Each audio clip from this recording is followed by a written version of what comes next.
There's an important aspect of spiritual awakening that many teachers rarely mention. Carl Jung uncovered it through years of research and his own difficult experiences. Awakening does not only broaden awareness, it can also unsettle the entire psychological framework if not handled properly. Jung described this as a confrontation with the unconscious, a process that carries real risks for anyone on the spiritual path.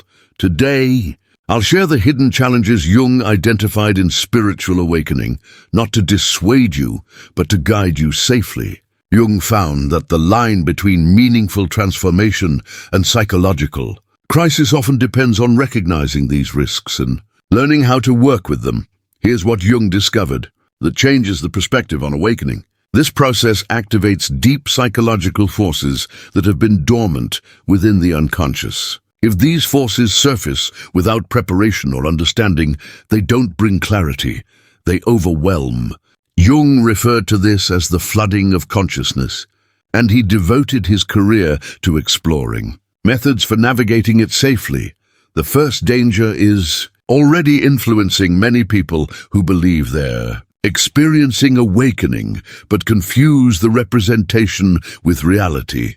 Jung noted that one of the greatest risks is what he called the concretization of symbols. This happens when inner psychological and spiritual experiences are taken literally instead of symbolically. Misinterpreting these experiences as external reality can make the awakening process disorienting and even destabilizing. So what actually takes place during awakening? The unconscious generates vivid symbols, visions, and experiences. A person may dream of divine figures, sense energy flowing through the body, or encounter visions of spiritual dimensions. Jung showed that these are symbolic messages from the unconscious, significant, but not literal. The risk arises when people interpret these symbols as factual, external events rather than internal psychological expressions. Jung explained, the symbols of the unconscious are not literal truths, but psychological realities. To mistake them for external facts is to miss their true meaning and risk losing oneself in fantasy instead of achieving authentic transformation. This danger appears in recognizable ways. Jung recorded cases where someone dreamed of being chosen by divine forces and assumed they were a prophet, instead of recognizing it as a symbolic expression of their inner awakening. Others felt bodily energy and concluded they had gained supernatural powers, when in reality they were experiencing natural psychological processes. They often experience visions of past lives, interpreting them as literal events rather than symbolic expressions of unconscious patterns. The difficulty lies in how real these visions feel, sometimes even more vivid than ordinary life. The images are striking, the emotions are powerful, and the insights feel undeniably true. Jung recognized this intensity as part of how the unconscious communicates, but he stressed the essential role of what he called symbolic thinking. These experiences, he argued, should be seen as meaningful metaphors, not as factual history. Jung provided a framework for engaging with such experiences responsibly. He taught that instead of asking, "Is this literally true?" one should ask, "What does this symbolize about my inner process?" For example, a vision of death and rebirth does not mean actual physical death. It points to psychological transformation. Meeting a wise figure during meditation is not encountering an outside being, but connecting with one's own inner wisdom. The problem of literalization extends beyond visions into spiritual teachings themselves. Jung observed that many mistake symbolic lessons for exact instructions, or poetic language for scientific fact. This confusion often leads to frustration when literal interpretations fail to match reality, causing seekers to either question their whole path or push toward unattainable goals. Jung's guidance was to hold the tension between literal and symbolic, honor the depth of the experience while understanding it as metaphor. A vision of light, for instance, is neither dismissed as mere imagination nor taken as literal enlightenment. It represents the psyche's unfolding awareness. This issue is even more pressing today, when spiritual discussions are often detached from proper context. Jung cautioned that without symbolic understanding, people risk falling into what he termed mythological thinking, living in a fantasy world of spiritual imagery instead of applying insights to everyday life. The way forward, he argued, is through psychological sophistication, the capacity to interpret symbolically while staying grounded in reality. Far from reducing the value of spiritual experience, this deepens it, uncovering layers of meaning that literal thinking overlooks. Yet even symbolic awareness carries another risk: the premature return to wholeness. Jung described this subtle danger as the regressive restoration of the persona. When the difficulties of awakening grow overwhelming, the temptation arises to retreat into an even stricter version of one's former self. This is more than stepping back. It is a defensive hardening that can stall growth for years. The danger lies here. True awakening requires dismantling the false self, confronting the shadow, and enduring temporary psychological disruption. When this process feels unbearable, the psyche may trigger what Jung called defensive crystallization, rapidly reconstructing old patterns with even greater strength. Jung wrote, "The real danger is not that awakening will fail, but that it can create such strong defensive resistance that future attempts may become almost impossible." When the psyche is hurt by premature opening, it builds barriers that can take years to dissolve. This defensive return shows up in recognizable ways, as Jung documented. A person may begin awakening, encounter their shadow, or experience ego dissolution, then become fearful and withdraw. Instead of continuing, they grow more rigid than before. The former spiritual seeker may become strongly materialistic. Someone who once glimpsed oneness may suddenly create strict boundaries and feel more separate than ever.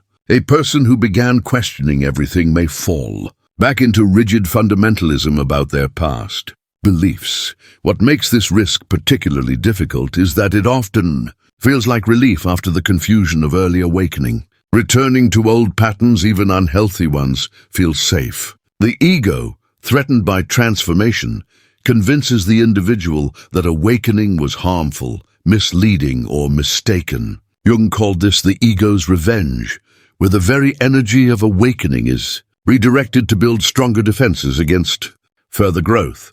Jung noted that this regression is usually justified as being realistic or practical. People tell themselves they were chasing illusions, that spiritual seeking was just avoidance, or that it is better to focus on ordinary life. Yet Jung saw this as the psyche's way of resisting genuine change.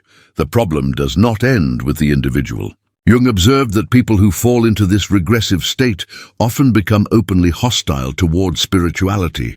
Having struggled with their own premature or misunderstood experiences, they project this fear outward, discouraging or mocking others who pursue awakening. He described them as negative missionaries, unconsciously working to prevent others from experiencing what they once feared. This creates a deeply unfortunate result. The very experience meant to expand awareness becomes the reason for further contraction. The glimpse of freedom turns into the cause of deeper confinement. What begins as an opening becomes the source of stronger closure. To prevent this, Jung stressed the need for what he called graduated awakening. The process must be taken slowly, with each stage carefully integrated before moving ahead. He compared this to deep-sea diving. Ascending too quickly causes decompression sickness, while in psychology, expanding awareness too fast leads to defensive collapse. The essential point is to recognize the difference between a temporary pause for integration and a full, regressive retreat.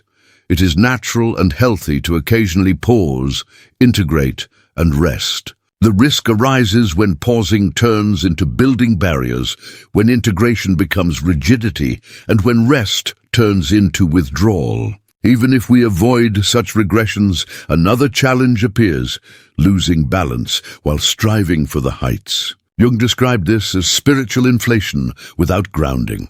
It happens when people become so absorbed in transcendent experiences that they lose touch with everyday life, their bodies, and human responsibilities. They drift away from the earth while believing they are moving closer to heaven.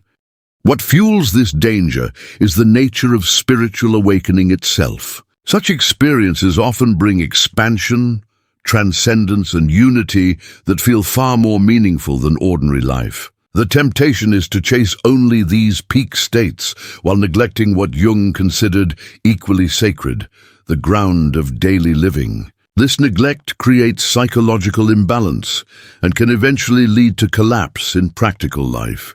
Jung warned, "The individual who seeks transcendence without grounding becomes what I call psychologically homeless, unable to fully live on earth or in heaven." They drift in a liminal state, missing both the satisfaction of embodiment and the fulfillment of true transcendence. This ungrounded state shows up in clear ways, many of which Jung documented. People may disregard their physical health while chasing spiritual highs, dismissing body signals as trivial. They may abandon responsibilities, work, relationships, finances, labeling them unspiritual. Ordinary life becomes dull or meaningless, with value placed only on elevated spiritual moments. The subtle danger is that this can feel like genuine progress. The further people detach from ordinary life, the more spiritual they may believe they are becoming. Yet Jung noted that this creates what he called pseudo-transcendence, a dissociated state that looks like enlightenment but is actually psychological fragmentation. He identified clear warning signs of this imbalance: inability to hold employment or stable living arrangements, dismissing practical matters as illusions while still facing their real consequences, ignoring the body's needs while claiming to be beyond them, and what he described as spiritual, bypassing, using transcendent ideas to avoid. Confronting psychological or practical issues, the physical and psychological consequences of this imbalance can be serious. Jung described cases where individuals became so detached from daily life that they ignored basic self-care, developed health issues from neglecting their physical needs, lost homes and relationships through inattention to practical matters, and experienced what he termed energetic depletion, burnout from constantly seeking transcendent states without grounding themselves. He stressed that true spiritual growth requires what he called the union of opposites: transcendence and embodiment, spirit and matter, heaven and earth. For Jung, the goal was not to escape the human experience, but to fully engage in it while staying connected to higher dimensions. The safeguard against these risks, he explained, is conscious embodiment, intentionally integrating spiritual insights into everyday living. This involves honoring the body as a sacred vessel, treating daily responsibilities as part of spiritual practice, recognizing the divine in ordinary experiences, and maintaining, as Jung put it, feet on the ground, head in the stars, a balance between earth and heaven. Jung's own life reflected this principle. Despite profound spiritual encounters, he continued his psychiatric work, cared for his family, managed practical concerns, and emphasized that individuation unfolds through life itself, not apart from it. Yet Jung also noted a subtler danger beyond becoming ungrounded. When one recognizes risks such as literalizing symbols, regressive restoration, or spiritual imbalance, they begin to develop what he called conscious discrimination, the capacity to navigate awakening wisely. Recognizing dangers, Jung emphasized, is not rooted in fear but in wisdom. Before exploring the final two hidden dangers, consider subscribing and turning on notifications. Share in the comments which dangers you've observed or experienced. Your awareness may help others navigate more safely. Now, the last two dangers illustrate why Jung believed professional guidance is often necessary. One of the most difficult is what he called arrested dissolution, also referred to as the dark night that never ends. This occurs when the breakdown that must precede transformation becomes stuck, leaving a person in ongoing psychological dissolution without renewal. Instead of a dark night followed by dawn, the individual remains in unending midnight. This danger arises because genuine awakening requires what Jung called temporary ego death, the dissolving of old psychological patterns so new ones can form. At times, however, this process halts midway. The old identity has collapsed, but the new self has not yet emerged. The person remains in a psychological limbo, no longer who they once were, yet not fully who they are becoming. Jung noted, the dissolution phase of transformation is meant to be temporary, a passage, not a residence. When it becomes permanent, the individual lives in a state of ongoing psychological crisis without resolution. Arrested dissolution appears in recognizable ways. As Jung documented, individuals in this state often struggle with persistent identity confusion, unable to answer fundamental questions about who they are or what they want. They experience a chronic emptiness that is not the fertile ground of transformation, but rather a barren psychological wasteland. They lose the capacity to make decisions, maintain relationships, or participate in life, not through conscious choice, but due to psychological incapacity. What makes this danger especially complex is that it can easily be mistaken for genuine spiritual progress. Ego dissolution can feel similar to the ego death described in spiritual traditions. The emptiness can resemble the Buddhist concept of emptiness. The lack of engagement may appear as non-attachment. However, Jung made important distinctions between these states. Healthy spiritual development includes dissolution, followed by reintegration. In contrast, arrested dissolution represents psychological fragmentation without resolution. Jung outlined several causes for this condition. Moving too quickly through awakening without proper integration can cause psychological structures to collapse faster than they can rebuild. A lack of support or guidance leaves the individual isolated in psychological turmoil without direction. Additionally, trauma or unresolved issues can disrupt the dissolution process, turning potential transformation into re-traumatization. The subjective experience of arrested dissolution is extremely difficult. Each day feels like psychological death without rebirth. Identity becomes so fluid that it borders on non-existence. The individual cannot return to their former self, yet cannot progress toward who they are becoming. Jung described this as the torture of perpetual becoming without being. He emphasized that this danger requires active intervention, as it rarely resolves on its own. The individual needs skilled guidance to move through the arrested process, rebuild psychological structures, and integrate the experience of dissolution. This often involves professional support from someone knowledgeable in both psychological and spiritual development. The key to avoiding arrested dissolution lies in what Jung termed contained transformation. This means ensuring proper support systems are in place before beginning deep inner work. These supports may include a therapeutic relationship, a spiritual community, grounding practices, and what Jung called ego strength, the psychological stability needed to endure dissolution. Jung also highlighted the importance of titration, moving through the process gradually, ensuring that each dissolution is followed by full integration before proceeding. He compared it to digestion. You must properly process one meal before consuming another, or psychological indigestion results.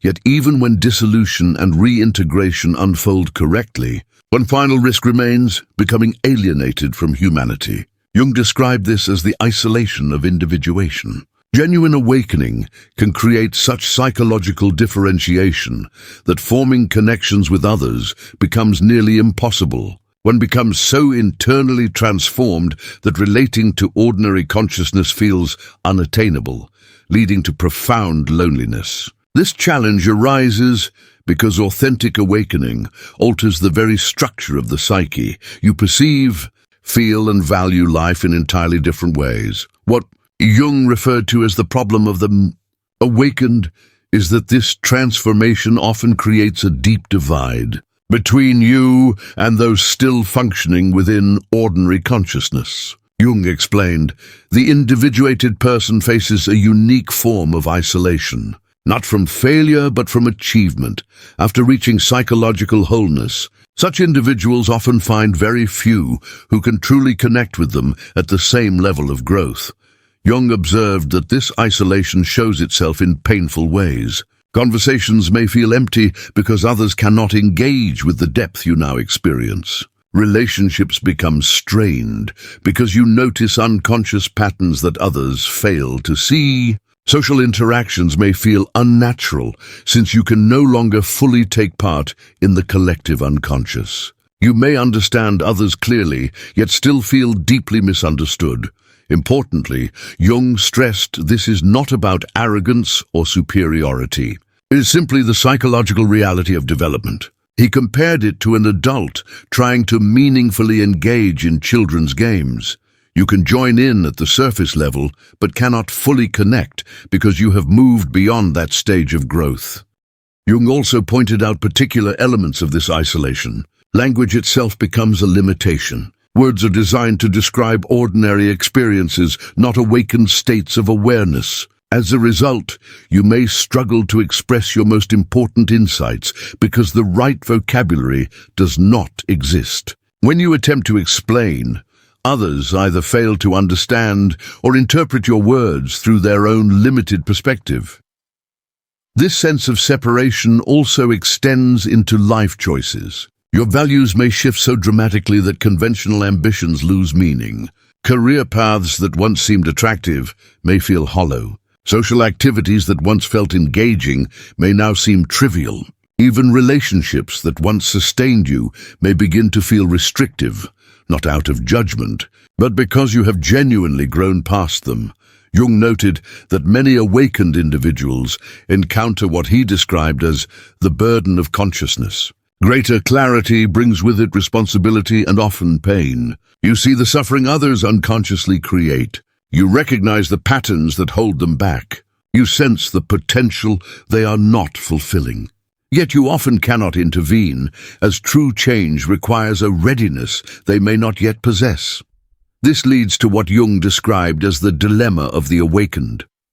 How to stay connected to humanity while living in a fundamentally different state of awareness. Some respond by choosing service, finding meaning in helping others begin their own awakening. Others express their understanding through creativity, translating their insights into art, writing, or other forms of expression. Some approach awakening through what Jung called conscious ordinariness, choosing to live within ordinary life while still cultivating inner differentiation. Jung stressed that this sense of isolation is not failure, but what he described as the price of consciousness. Each expansion of awareness creates distance from those who remain unaware. Each step of integration sets you apart from those who remain divided. Each awakening creates separation from those still unawakened. The key to handling this challenge lies in what Jung termed compassionate differentiation, continuing your personal growth while still building bridges to others. This can mean seeking out the few who share similar levels of development, expressing insights in ways others can understand, or simply accepting that isolation is part of the journey while preserving warmth and human connection. Here is Jung's complete view of awakening's hidden dangers, mistaking symbols for literal facts, falling back into old patterns, losing grounding in the pursuit of transcendence, becoming trapped in endless dissolution, and experiencing isolation through differentiation. These are not reasons to avoid awakening, but realities to navigate with awareness.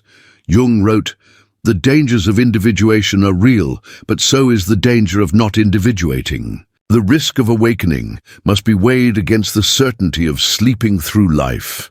He saw these dangers not as flaws, but as necessary challenges that make true transformation possible. Each danger tests a different dimension of growth, symbolic thinking, the courage to continue, balance between opposites, integration, capacity, and the ability to connect across differences. Jung believed that recognizing these risks is the best protection against them. When you know symbols may be taken literally, you preserve symbolic thinking. When you see regression is possible, you proceed carefully with support. When you understand the risk of losing grounding, you stay embodied. When you realize dissolution can halt progress, you work toward integration. And when you accept isolation may occur, you prepare for it. He emphasized that these challenges are manageable with awareness and proper guidance. Analytical psychology was developed precisely to offer frameworks for safe awakening. With the right knowledge and support, the process of individuation can unfold with far less risk. Jung viewed these dangers not as reasons to avoid awakening, but as reminders to approach it with seriousness. Spiritual development is not a casual pursuit, but a profound restructuring of the psyche, something that requires respect, preparation, and often professional help. If you are facing symbolic confusion, defensive regression, spiritual ungrounding, arrested dissolution, or awakened isolation, it does not mean you are failing. It means you are experiencing why Jung called individuation the most demanding and vital journey any human can undertake. Subscribe and click the notification bell to learn more about Jung's insights for safe awakening. To go even deeper into Jung's groundbreaking psychology and its meaning for your own spiritual path, select the recommended video on your screen now.